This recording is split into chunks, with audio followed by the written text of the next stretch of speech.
Today I want to talk about drinking water.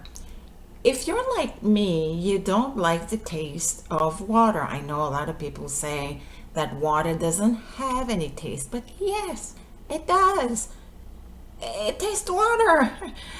And it's not very appealing to quite a lot of people. So that's why a lot of people end up drinking juices, which have a lot of sugars. They drink coffee and soft drinks, which is really not good.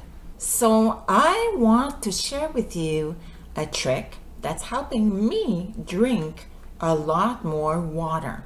Instead of throwing away your, let's say, your mango pit, well, put it into a big tall glass of water.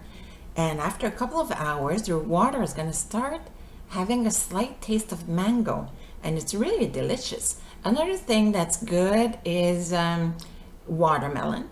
Throw in 2-3 pieces, small pieces of watermelon, even cantaloupe. Another thing is pineapples.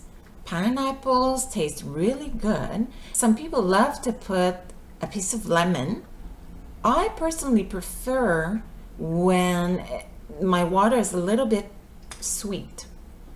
So do that. Sometimes instead of throwing away your pits, you can throw them in a big tall glass of water. So please try it and tell me how much you like it and how much if it's helping you drink more water. Don't forget to like this video, subscribe, and come and see me on st-laurent.com. I have some really great children's book for your kids, even for you.